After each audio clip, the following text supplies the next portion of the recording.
excited at Mayo Clinic to be embarking on convening thought leaders in quantum computing and looking specifically at applications in healthcare. I'm the Chief Innovation Officer for Mayo Clinic in Florida. I'm a cardiologist. I practice, I see patients. My area of expertise is in valvular heart disease, and I consider myself a newbie in quantum computing. I want to set the stage. Healthcare data is growing at an annual compound rate of 36%. It's truly remarkable. This healthcare data reflects clinical trials, drug research and discovery, electronic medical records, as well as data from our smartphones, from our smartwatches, from our digital trackers. The sheer volume of data is overwhelming. There's a paradox. There's too much data. It's resulting in decision paralysis. It's resulting in confusion. Our current computer systems are not capable of not only accessing the right data, but it's determining what's actionable right now. There are nuggets of information that are out there that are not being used, that really are resulting in life-saving therapies not being developed in time for patients who need them. And then furthermore, there's this imperative for the healthcare sector, not just here in the United States, but globally. It's called the quadruple aim. The quadruple aim is an effort to lower healthcare costs because they are unsustainable, to improve the delivery of healthcare, attention, and then to ensure that the patient experience is elevated and the healthcare provider experience is elevated. So right now, it's a big challenge. We're getting this huge volume of data. You probably have heard delivering care to the right person at the right place at the right time. We're thinking it slightly differently now. Now we're looking at ways of leveraging data, figuring out what the right data is, making sense of that data so that we can deliver the right care to the right patient at the right time. So we need to work together globally. We need to get together and figure out, does quantum computing offer an opportunity to solve this dilemma?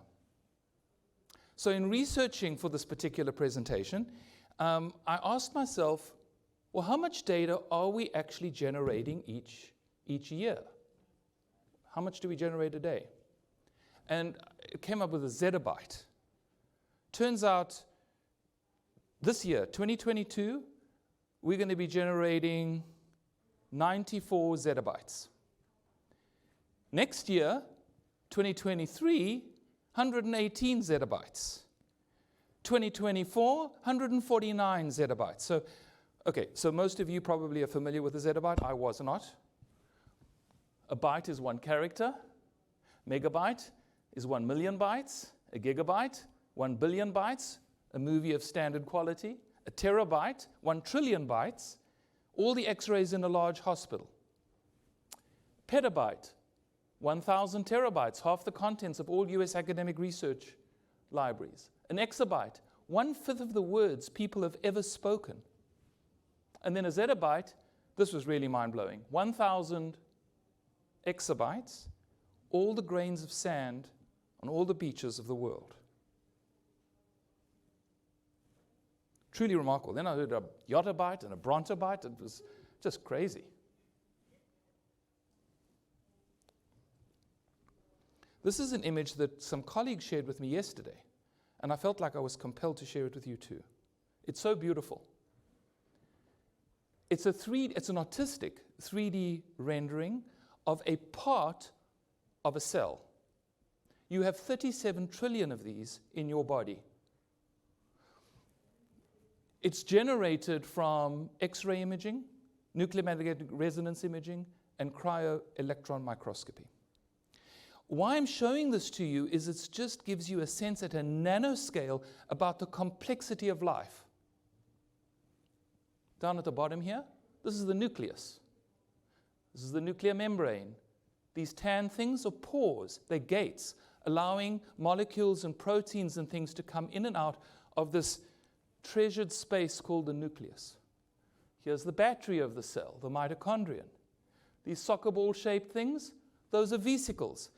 They sort of protein, fatty, layered things that have molecules inside, proteins inside, neurotransmitters inside, that move around the cell, and they attach to these things, these microtubules. So this is how they get around in the cell, but they creep along the microtubule with these proteins called kinesins. It's truly breathtaking. So here you are. We have the genome, the transcriptome. You've probably heard of all of those. Huge amounts of data. What we're looking at are the fundamentals of disease at a molecular level, the fundamentals of drug discovery. Now let's zoom out. We looked at the tiny little cell. Now we just think about the sheer amount of data that is being generated by healthcare. I told you about the zettabytes, of just what humans are contributing each year to data. Turns out 30% of that is being contributed by healthcare devices. And I'm going to take wearables just as an example because we all relate to them. They represent a fraction of the data that's being generated in healthcare right now. But they are pervasive. They're there all the time. They're monitoring me during my daily activities, even while I'm asleep. How many of you are wearing a smartwatch? Okay. How many of you have got something else, like a Fitbit or something else? No? There's some people that may have an implantable pacemaker or defibrillator. People may have 2 or 3 of these devices that are constantly gathering data, transmitting data, recording data. Turns out in 2020, they did some research and figured out that each individual was generating between 2 and 5 gigabytes of data each day. 1.8 terabytes a year, 18 terabytes in a decade. Remember, a terabyte is how many x-rays are in a large hospital. That's just one individual. It's really incredible. But what's really remarkable is that this does not represent all of healthcare data.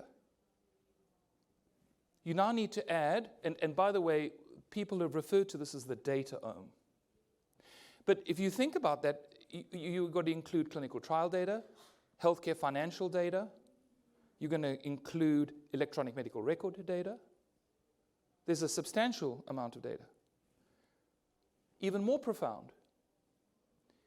When you think about what data affects people's outcomes from a therapy, for example, it's only between 10% that's related genetically. It's 30% if you take all this other data that we're acquiring, traditional healthcare data. 70% of it is not accounted for. So what's the majority of information that we are not gaining that actually is impacting healthcare, our outcomes? It turns out it's things like social determinants of health. Fuzzy, difficult to measure at an individual level. Even more significantly, we're all like plants. You say, well, how can I be like a plant? Well, I don't know how many of you are gardeners, but plants die. Some people are not good. They don't have a green thumb. Turns out a plant doesn't live just based on what it is as a structure. It depends on what soil it's planted in, how much sunlight it's getting. Environmental factors that we as humans are not immune to. So our genetic predispositions are very much related to the exposome. Things like our microbiome, all the bugs and things in our gut, but also pollen, climate, where we stay. We're not able to make these measurements easily. They are critically important. and they're influencing our health before we were born. And they're constantly changing throughout our lives, depending on where we are, what environmental toxins and exposures we're having. So it's very difficult to find a particularly individualized therapy or diagnosis for an individual because of this profound effect of the exposure. So what would be a wish for me as a healthcare provider? A wish for me as a healthcare provider would be taking all the structured and unstructured data from all these disparate sources, turning it into actionable, timely knowledge so that I can provide really excellent, sophisticated, accurate diagnosis before the diseases even manifest. But that's not all. One step further, it would also allow me to really design and develop hyper-personalized, bespoke therapies for an individual. And we could potentially use that using simulation models like avatars or digital twins. That would be the Holy Grail. A little bit about Mayo Clinic.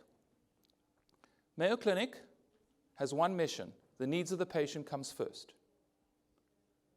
We're the #1 hospital in the nation. We're the #1 hospital in the world. And we are committed to shaping the way healthcare is going to be delivered in the future.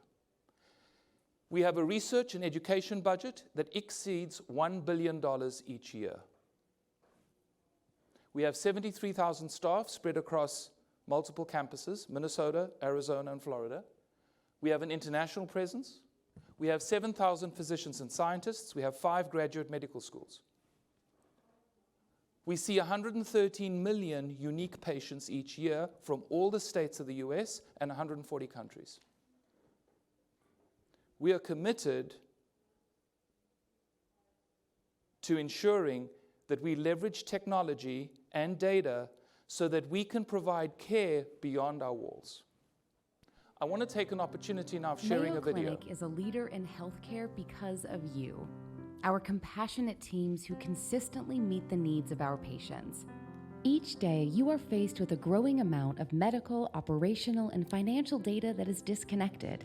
That's why we're on a mission to connect and unleash the true power of reliable data and advanced analytics. This data centricity will help eliminate your repetitive administrative tasks and remove barriers between you and providing the best care possible. Meet Jasmine. Like many Mayo Clinic patients in the future, she has opted in to share her real-time data for monitoring due to her genetic heart disorder. When the AI model detects a change and predicts a potential life-threatening rhythm disturbance, it alerts Jasmine's multidisciplinary care team and sifts through millions of data points, cutting through the noise and presenting them with relevant insights. The team can then focus their efforts on the patient, deciding on the right treatment and using Jasmine's digital twin and precision medicine to run simulations that predict Jasmine's outcome for the care plan. Jasmine's procedure is scheduled seamlessly and efficiently using analytic capabilities to anticipate and integrate the needs of all our care teams and patients without straining our people and systems. After a successful procedure, we continue monitoring Jasmine's recovery from home.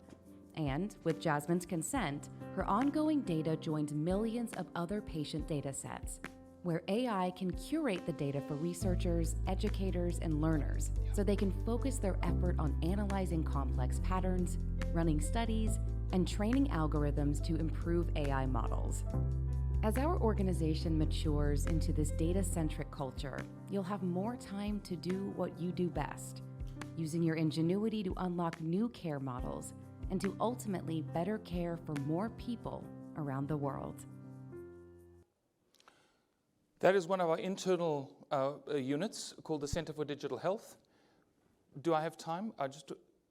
Oh, perfect. We have, in addition to our Center for Digital Health, we have our Center for Individualized Medicine. We also have an external-facing entity called the Mayo Clinic Platform. Some of you may have engaged with the Mayo Clinic Platform. The Mayo Clinic Platform, basically its goal is to convene and aggregate healthcare providers from around the world, producers and consumers, solving the most complex healthcare problems by leveraging Mayo Clinic's heavily curated longitudinal electronic database of data. This gives you a snapshot of just some of the data that is available for industry partners and startups to engage with us in a way where the data is secure. It does not leave Mayo Clinic. It remains within the Mayo Clinic cloud environment. But it allows industry partners and startups to develop and test algorithms using this information. And what's really remarkable is all of this is tied to healthcare outcomes. But you can see, for example, that we have over 110 million ECGs, we have 10 million patients, 1.2 billion lab tests, we have 9 billion pathology reports. Truly remarkable. Briefly, I have a particular interest in determining the fingerprint of disease using digital phenotypes, part of a high-dimensional phenotype laboratory at Mayo Clinic. Since the 1990s, we have developed a remote monitoring platform that basically is able to determine heart rhythm abnormalities and alert healthcare physicians if they are present. Based on the electrocardiographic, the ECG, we determined, could we determine a potassium level without actually drawing blood? Turns out that there are subtle changes in the electrocardiogram that can be picked up by machine learning and artificial intelligence, that we're able to remotely determine a potassium level without actually doing a blood test. Potassium is important because if it's too low or too high, and particularly in patients with renal failure, it can be a lethal condition. This work has leveraged, we have leveraged this work to now start looking at additional ECG analyses using machine learning and artificial intelligence to detect atrial fibrillation in patients who have not even had it yet. Being able to determine how well the heart muscle function is contracting or ejection fraction in patients who don't have symptoms of heart failure yet. And also being able to determine people who have underlying genetic heart conditions like hypertrophic cardiomyopathy. Machine learning, artificial intelligence, and obviously quantum computing is going to be able to amplify these efforts and discoveries. I'd like to invite you all to speak with Jenny and I regarding how you can engage with Mayo Clinic, the Mayo Clinic Innovation Exchange. We'd be excited to speak with you. We would be very excited to be able to share with you how you can engage with our complex matrix organization. We're not only interested in ideas that come from inside our organization, we are particularly interested in ideas that come outside of our organization. We will connect you with a suite of resources, and already we have 65 startups from around the world who are engaged with us, and over 1,300 Mayo Clinic employees from all our campuses who are leveraging our platform. I just would urge you, please, engage with us, solve the quadruple aim. Our patients, their loved ones, and all of us here depend on it. Thank you very much. So thank you, Dr. Bruce, for your talk. I think we have 1 or 2 minutes for questions. So anybody?